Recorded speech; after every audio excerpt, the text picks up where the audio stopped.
Isang matinding supalpal ang inabot ni Representative Luistro mula kay Representative Gili sa gitna ng isang mainit na debate. Ang issue ay nag-ugat sa diumano'y sabwatan na nagaganap sa loob ng isang box na naglalaman ng mga sensitibong dokumento. Ayon kay Rep. Bice, bistado na ang modus ni Luistro at oras na para tumigil siya sa pagpapakalat ng mga kasinungalingan.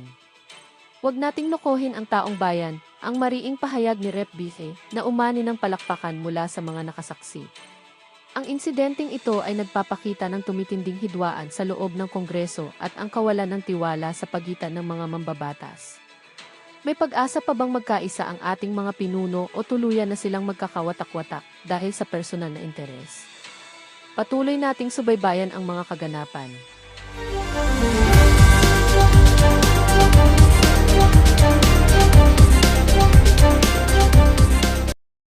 Sabihin nun, 2 million, 4 million na yun.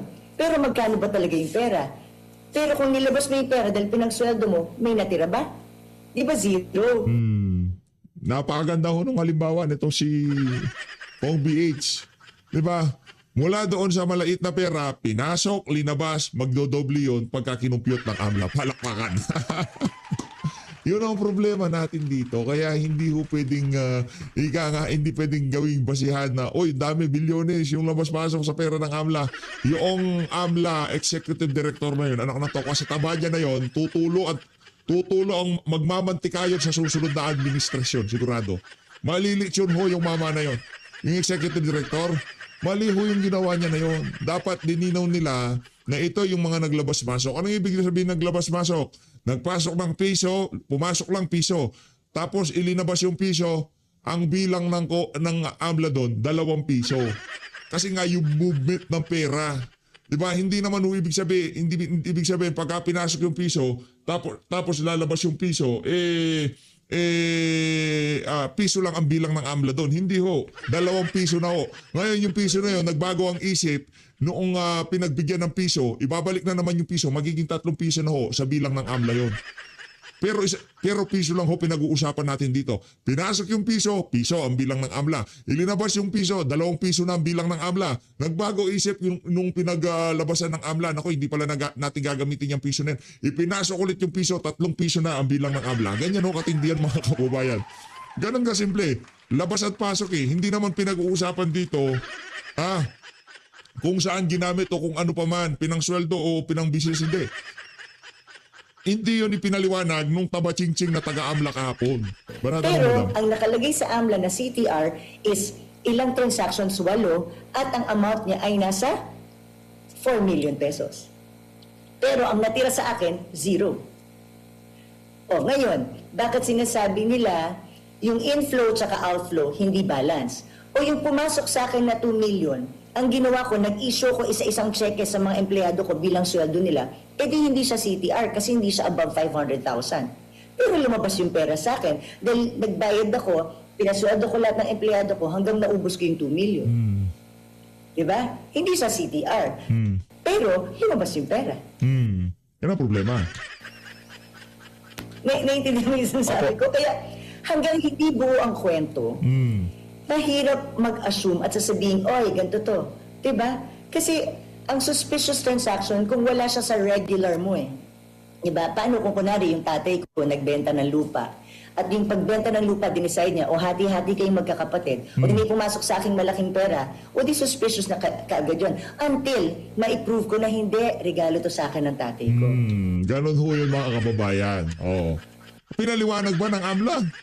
Hiningi ba ang mga eksplanasyon ng mag-asawang Duterte kung bakit ganun kalaki yung naglalabas-masok sa pera sa mga bank accounts nila?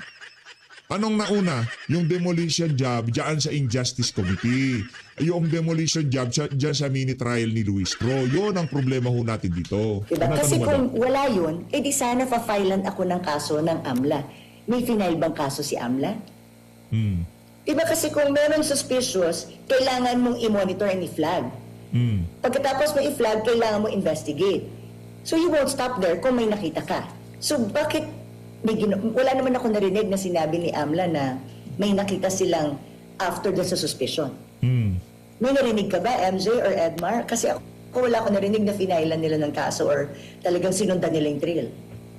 Opo. Tsaka, Ibig sabihin, nasa yung tanong mo di ba? Tsaka yung ma'am, yung time frame, kasi mula 2005 hanggang Oh, yes, 2026, 20 years ang kanila pong inadapt para maging billion, ma'am. O, isa pa yun, di ba? Eh kung tutuusin mo, kung yung 2022 to 2026, nasa 63.8 million lang yun na transactions. Actually, pag tinitingnan ko nga, in 21 years, yung ano yun, 300, ilang transactions, 371 large transactions, at saka 30 suspicious. Isipin mo, for 21 years, 30 suspicious. Di ba kung i-divide mo yun, parang 1 per year or 1.5, di ba? So, pero kung titingnan mo, ilan ba yung naging suspicious ng 2022 to 2026? Yun. Ilan yung large transactions from 2022 to 2026? Because that is the only period in question. So kung 63.8 million yan from 2022 to 2026, then hindi malaki ba yun? Parang hindi kami ako as congresswoman, kung tumatanggap ako ng MOOE ko buwan-buwan, di ganyan din ang transactions ko sa CTR. Nako. Pero dahil nga napapaliwanag at legal ang pinanggalingan ng pera, kaya hindi kinakasuhan itong si Ma'am Bernadette. Tama ba, ma'am? Ang tanong dito, kinasuhan ba ang mag-asawang Duterte dyan sa CTR na yan? Suspicious transaction. Opo. So, lumalabas ma'am, kung atin pong isa-summarize yung pagdinig kanina, especially yung part ng Anti-Money Laundering Council, yung AMLAC, hindi po yun corruption case, kundi narrative construction. Hindi po ito ebidensya, kundi presentation strategy or perception building o perception management. Hindi po ito paghahanap ng accountability. Oo, pinapaandaran tayo nitong si Sir MJ Mondial sa mga termino ng mga journalist ng galawang mainstream media. Kaya sila, di ba? Sir MJ, mabait yan. Idolo natin yan. Palakpakan natin si Sir MJ Mondial. Sobrang napaka diretso na tao. Idolo. Saludo, Sir MJ. Laban sa Vice President. Let us not deceive the public. Let us tell the public kung ano talaga yung nire-report natin. Diba kasi kung may matibay naman tayong ebidensya, hindi natin kailangan i-deceive yung public. Sa akin naman, diba, di ipakita nyo kung ano talaga yung hindi yung gagawin nyo exaggerated na from 2005 to, diba? Parang if you're doing that, parang you want to stretch it, parang lang siguro parang gusto nyo, Mapukaw. ang tawag dito, yung i-build yung mindset ng tao. Oh. Ang sa akin naman, Narrative building. huwag natin gawing mangmang ang mga Pilipino. Turuan natin sila ng tama. Diba? Kasi we owe it to them. We owe it to them to educate them. Ako yun ang laging paniniwala ko eh. Diba? Sabihin natin sa kanila yung katotohanan, the transactions, movement of funds, doesn't necessarily create a liability. And besides, whose accounts are this? KVP lang ba ito?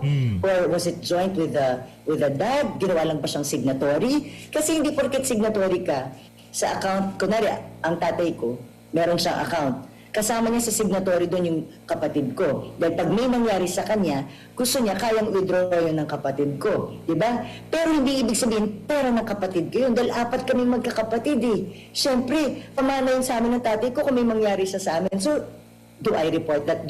Will she report it to the SALN? Siyempre, hindi. So, at saka kaya ba niyang i-claim na kanya yun? Hindi. Amin yun. Kung ibibigay sa amin ng tatay ko. Diba? So, ito yung mga bagay na we have to educate the public. Na hindi porket it's there, it means it's yours. Maraming instances wherein hindi porket hindi siya lumabas as CTR, hindi siya lumabas sa account mo. Kasi pwede siyang hindi lumabas in tranches of 500. Pwede siyang lumabas less than 500. So it wasn't flagged as a CTR or an STR. Naiintindihan mo yung sinasabi ko, MJ? Yes po, Kong, si Admiral po ito. Tama po ba na isuma total ang perang nababanggit mula 2005-2026 at lumalabas na 3.9 billion pesos? Hindi ba may redundancy na dito sa mga pera na ito? Parang pinamumukha kasi na bilyonaryo po ang Vice Presidente. Well, yun nga yung sinasabi ko. Kasi, di ba, nilagay nila Sara Duterte account, Manscarpio account, di ba? So, ito yung Sara-related accounts. That's not even her own accounts lang. Diba, Sarah-related accounts, pwedeng ka-joint niya si Mans, ka-joint niya yung tatay niya, ka-joint yung kapatid niya, hindi natin alam. Ganon din yung kay Mans, ka-joint niya si Sarah, ka-joint niya sa company niya, ka-joint niya, whatever. So, pwedeng pumasok na siya dito kay Sarah, pumasok pa siya dito kay Mans, tapos inad mo pa. Diba? So, kasi until klaro what accounts those are, diba? At saka, like I said, pumasok sa'yo, pero lumabas sa'yo. So, hindi mo yung pera.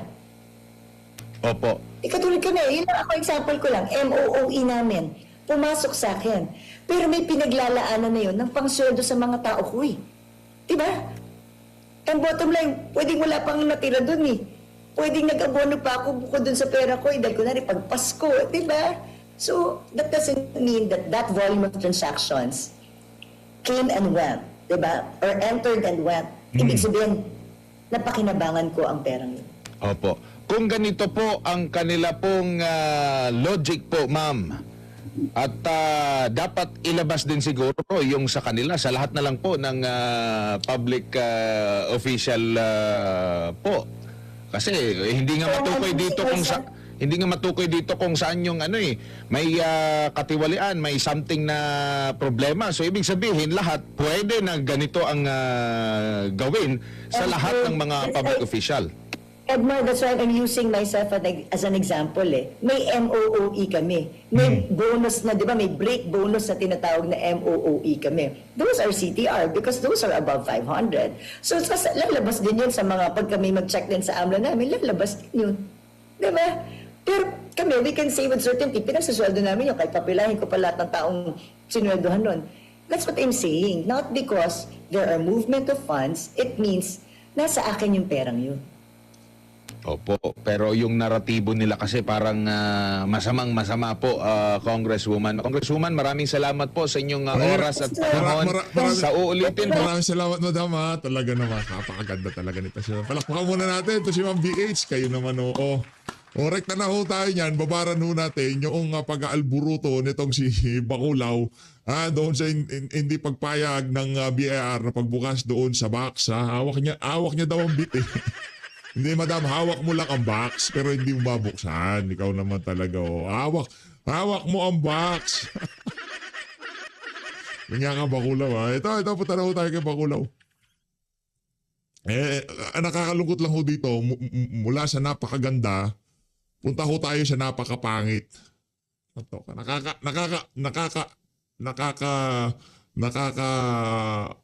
Asuya.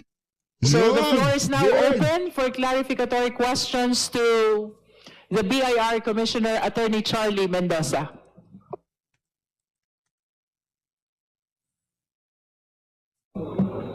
Any member? Madam Chair. Madam Chair, The Honorable Raydon is recognized. we'd like to know from the BIR if they had complied with the subpoena for the income tax returns and other tax documents relating to the Vice President, Attorney Manscarpio, and their other related firms. Good afternoon, Madam Chair and honorable members of the committee.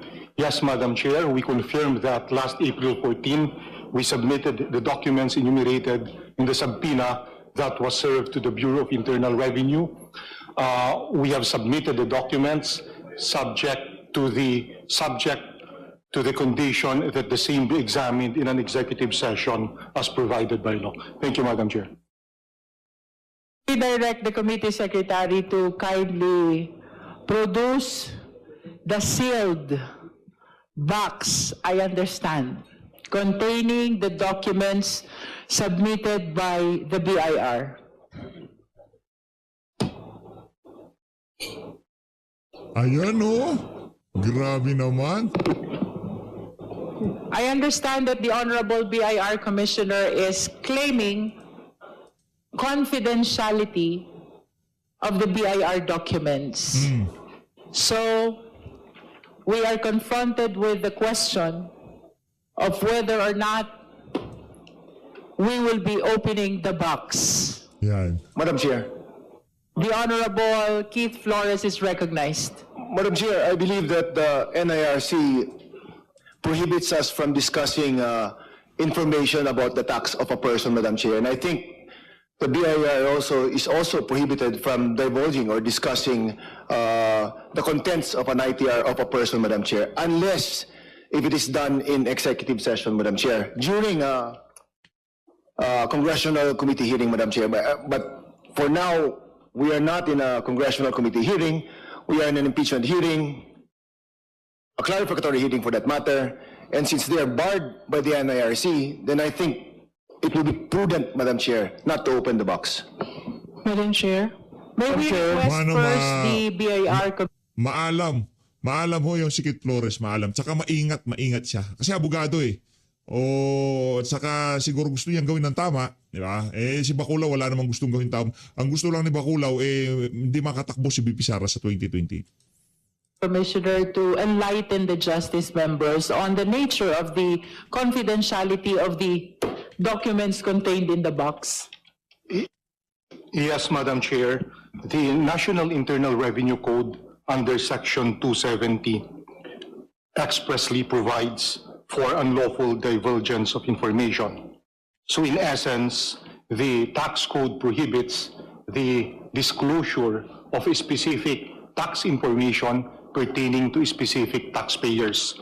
However, the law provides for some exceptions, and one of the exceptions is provided in Section 20A of the National Internal Revenue Code, which provides that we may disclose specific tax information to Congress, provided that the examination shall be done in executive session. Hindi naman pwede yun, executive session. Ang pakay nga dyan ika nga kumbinsihin ng ating mga kababayan na talagang may problema ang mag-asawang Duterte. Pero ano lang naman na yan, yung ang tawag dito, yung tax na yan, hindi maano yan, walang kwenta yan. Importante dito sa mga congressman na to, yung AMLA, yung paninira ni Trillanes, yun yung importante dito. Yan kasi kung talagang gusto nilang buksan yung pagpipilitan ho nila yan. Mga walang hiyaya mga congressman na yan eh. Examination shall be done in an executive session. Madam Chair, The Honorable DS J.J. Suarez is recognized. I think the point of subpoenaing these documents is for us to come to a informative decision with regards to whether or not there is JJ, ingat ka ha. Baka SALN at AMLA record at BIR record mo na sisilipin natin sa next administration. Ingat din ha. Huwag masyadong maangas, okay? May hangganan lahat ng kalokohan, JJ. probable cause. Now, may I get clarification from the chairman or from the members of the committee? How then are we supposed to make both ends meet with regards to this? I see a specific gray area. Dahil sa binanggit po ni Congressman Flores kanina, dapat naka-executive session tayo during a congressional hearing. Correct. However, we don't find ourselves in a congressional hearing. We find ourselves in an impeachment proceeding. So, may I find out from the good chairman, is it one and the same insofar as we're still in a hearing, although an impeachment hearing? Can we just call for an executive session and look at the contents of that box, Madam Chair? I understand that the requirement shared to us by the Honorable Commissioner is cumulative, which means that this must be both a legislative inquiry and at the same time an executive session done in its occasion. Yes. Which means that the executive session must be done during a legislative inquiry. But, of course, the members are correct in pointing out that this is not an ordinary inquiry in aid of legislation. Madam Chair. But The Honorable Diaz Suarez? Yeah, I just want to add, no? But we are still, in function or performing our legislative duty. Because as legislators, part of our duty is to convene ourselves into quote-unquote, how do you say it? Impeachment proceedings to determine probable cause. That is part of our legislative duty, I believe, Buksan although nyo. it's not. Buksan nyo. Walang problema yan. Buksan nyo. Okay lang naman yan. Buksan nyo at papasukin nyo ang Korte Suprema. Buksan nyo yung ano na yan. Ako gusto ko buksan nila yung box eh. Para next year na tayo magkita-kita ulit. Kung meron pang next year. Kung meron pa next year. Okay lang ho sa akin. Ako tatanungin kung GJ, buksan nyo yan. Anak ng tao ka para next administration, lahat bubuksan natin, mga walang niya kayo. Lawmaking, maybe Congressman Rufus can shed light into this because he's a more wise lawyer than I'm not a lawyer. But yun ang yung Yung nga problema, huwag kang bida-bida, huwag kang makikipagtagisan kung nagsasalita, yang si Rufus Rodriguez, yang si mga abogado yan. Huwag kang bida-bida, pakinangin mo na lang, bumbulin mo, niya ka. This is still part of our duty and our function as legislators. Madam Chair. The Honorable Tino and then the Honorable Keith Flores. Madam Chair, first of all, may I ask the BIR to read again hindi ko kasi hawak na yun, the exception provided in the law. Yeah. May I read section 20, paragraph A, Madam Chair, submission of pertinent information to Congress. The provision of section 270, which pertains to unlawful divulgence of information of this code to the contrary notwithstanding, the Commissioner shall, upon request of Congress and in aid of legislation, furnish its appropriate committee pertinent information, including but not limited to industry audits, collection performance data, status reports and criminal actions initiated against persons and taxpayers' returns. Provided, however, that any return or return information which can be associated with or otherwise identify directly or indirectly a particular taxpayer shall be furnished the appropriate committee of Congress only when sitting in executive session unless such taxpayer otherwise consents in writing to such disclosure. Madam Chair, I agree with the Deputy Speaker Suarez that this is a hearing of the Committee on Justice, so we may inspect the documents for as long as we are in executive session. That's my position, Madam Chair. Madam Chair. We know the position of the Honorable Tino. The Honorable Flores first, and then the Honorable D.S. Conghon. Thank you, Madam Chair. Madam Chair, I too would like to know what's inside that box. But I think we have to distinguish that there are two functions of Congress. Now, one is the lawmaking function, and the other one is, right now, the accountability provisions of the Constitution. We are gathered here today not for the purpose of our lawmaking functions, Madam Chair. We are now here today as an impeachment part of the impeachment proceeding. So the provisions that was mentioned by our good officer, Madam Chair, does not apply if we look at the exceptions, Madam Chair. Madam Chair. Madam Chair. Right. The Honorable D.S. Conghon. Thank you, Madam Chair. Commissioner, lahat po ng opisina ng ating gobyerno nag-declare na ng kanilang mga dokumento. Naglabas ng kanilang dokumento. So sana gawin din ng BIR yung nararapat. Kasi napaka-importante po ng mga dokumentong ito mula sa BIR. Malalaman lang ng komite kung totoo ang mga deklarasyon ni Vice President Sara Duterte ng kanyang salin. Kapag sinuri ang mga dokumentong isinumite. Nako, ito yung abogado niya nagsulat niyan. Tuloy lang. At ng kanyang asawa sa BIR. So napaka-importante ito. Sana tumulad na po tayo sa AMLAC at i-disclose kung ano yung mga dokumento. Tumulad na tayo sa AMLAC. Sige, tulad na tayo sa... Madam Chair. BIR Commissioner, would you like to respond to D.S. Conghon? Yes, Madam Chair. Nauunawaan po namin ang kahalagahan ng mga dokumentong isinumiti namin at sinubpina ng House Committee on Justice. Nauunawaan rin po namin ang kahalagahan ng proceedings na ito. Nagkataon lamang po na maliwanag na nakasaad sa batas ang mga limitasyon sa pagbibigay ng impormasyon tungkol sa isang particular na taxpayer at kami po ay obligado na sundin ang batas. Madam Chair. Madam Chair. The Honorable Sia Diong. Thank you, Madam Chair. Madam Chair, I guess all of us are in agreement that when it comes to the documents that we want to subpoena, or we have already issued subpoena, it should be also appreciated by the committee in an open session as such as this. Although I also we also have to be very cautious about the way we